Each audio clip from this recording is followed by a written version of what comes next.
Hello everyone and welcome back to Living in Madrid, Spain. Today we're on a journey to explore Madrid through its geography. From its central location in Spain to its iconic districts and suburbs, this video will give you a full breakdown on Madrid's layout. We will not only look at the streets and highways that keep the city connected, but also dive into the landmarks and cultural gems hidden within them. So grab your favorite hot drink and let's get started.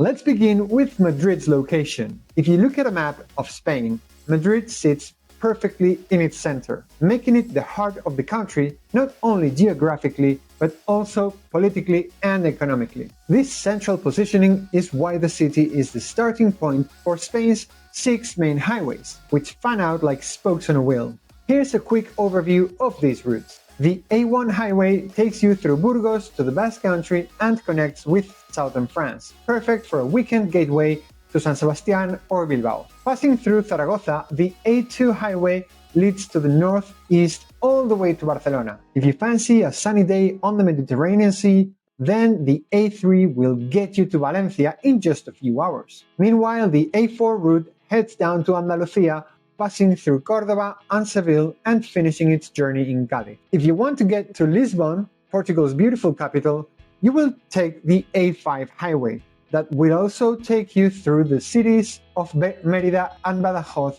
in the beautiful region of Extremadura. And last but not least, the A6. If you love Galicia like I do, or plan to explore cities like Segovia or Ávila, this is the road that you will take. Madrid's centrality means that no matter where you are in Spain, you can find a road that leads you to the city. Okay, zooming in, let's talk about the community of Madrid. This region is not just home to the capital, but also to several key suburbs and towns, all interconnected by major roads and ring highways like the M30, M40, M45 and M50. Let's have a look at them. The M30 is the innermost ring road encircling the core of Madrid, connecting central districts with the key exits to the main highways. It's mostly underground in the southern sections, creating more space for Madrid Rio Park. The M40 is the second ring road, designed to ease congestion on the M30 and provides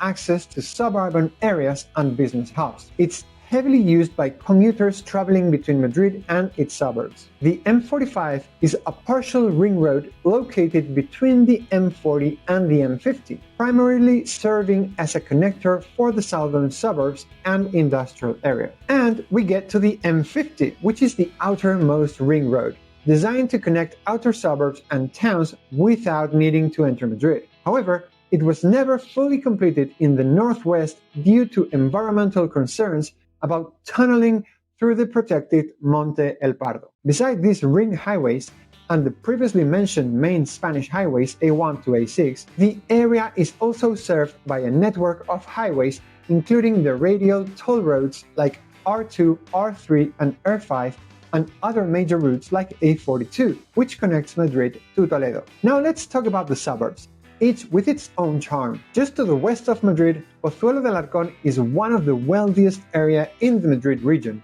and in fact, in the whole Spain. It's known for its suburban feel, green spaces, and excellent schools, making it popular with expat families. The Casa de Campo, one of the largest European urban parks, is just a stone's throw away, offering escape from the city's hustle and bustle. So we could say that Pozuelo is ideal for affluent families and expats seeking spacious homes, prestigious schools, and a quiet suburban lifestyle near green spaces like Casa de Campo.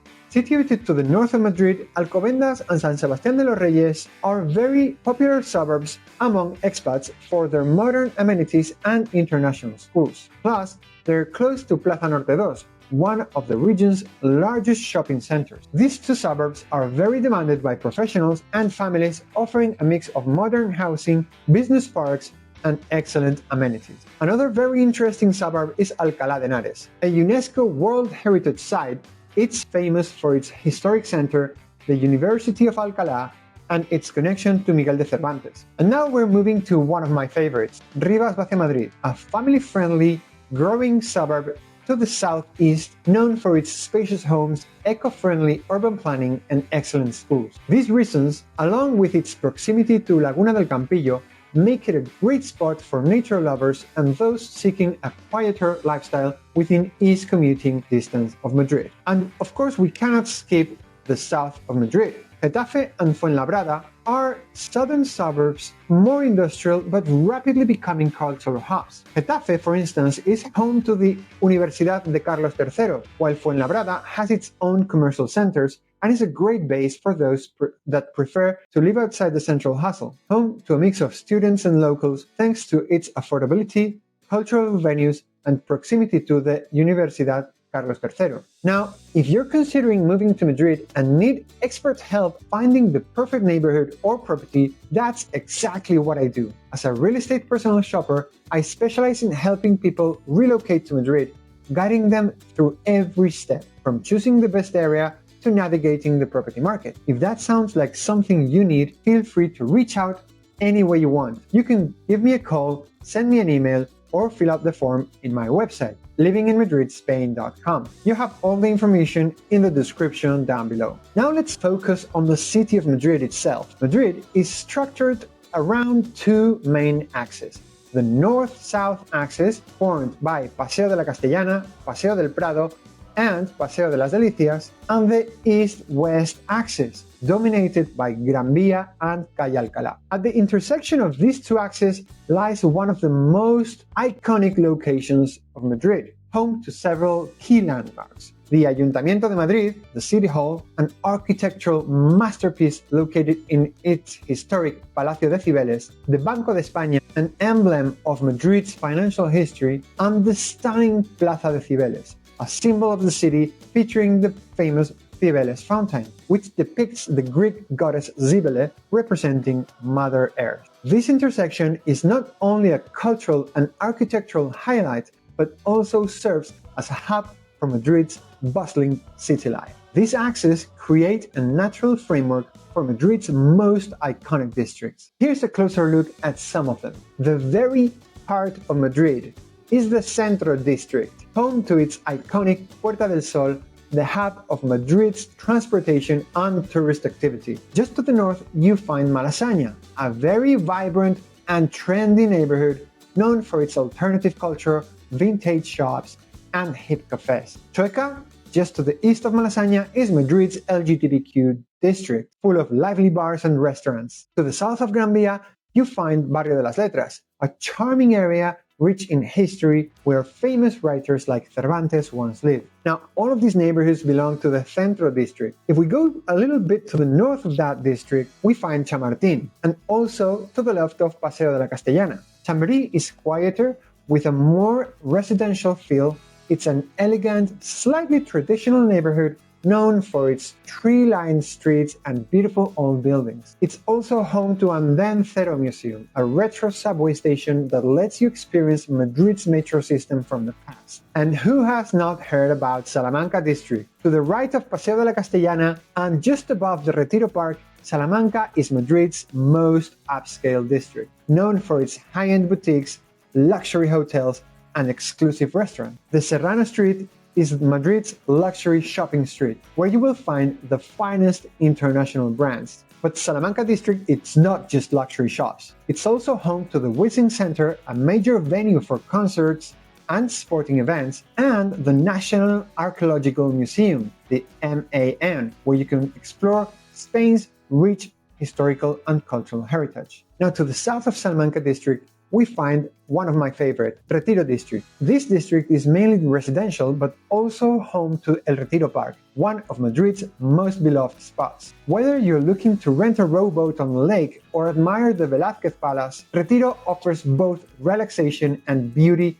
in the heart of Madrid. And if we go a little farther to the south of these districts, Retiro and Centro, we find the Arganzuela district. Arganzuela is home to the Matadero Madrid, an old slaughterhouse turned into a cultural center. This area has been undergoing major urban renewal with plenty of green space and cultural spots. It's also home to Madrid Rio, a recreational park along the Manzanares River offering biking, paths, playgrounds, and cafes. And now we're not going to go any farther to the south, but on the contrary, we're going to the north. We're going to take a look at Chamartín and Tetuán. These two northern districts are just above Salamanca and Chamberí. Chamartín is home to the famous Santiago Bernabéu Stadium, an essential spot for football fans, offering an inside look at the stadium where Real Madrid plays. The area is filled with commercial buildings, upscale hotels, and great public transportation. Meanwhile, Tetuán, located to the west of Chamartín, offers a more affordable living and is a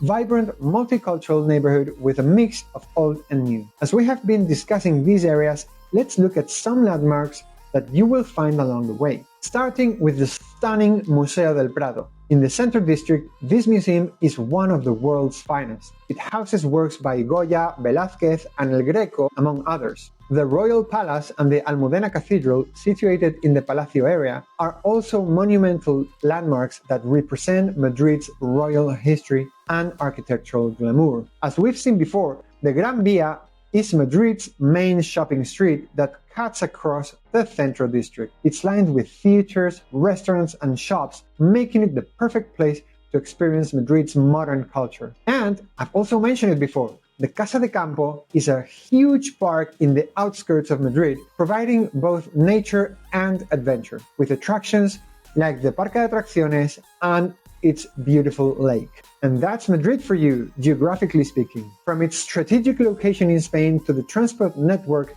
connecting the city, suburbs, and beyond, Madrid is a city that thrives on its connectivity. But what truly sets it apart are its diverse district, cultural landmarks, and vibrant communities. If you're enjoying this video, please give it a thumbs up, share it with someone who is curious about Madrid, and don't forget to subscribe to the channel for more insights into living in Madrid, Spain. Until the next video, hasta luego!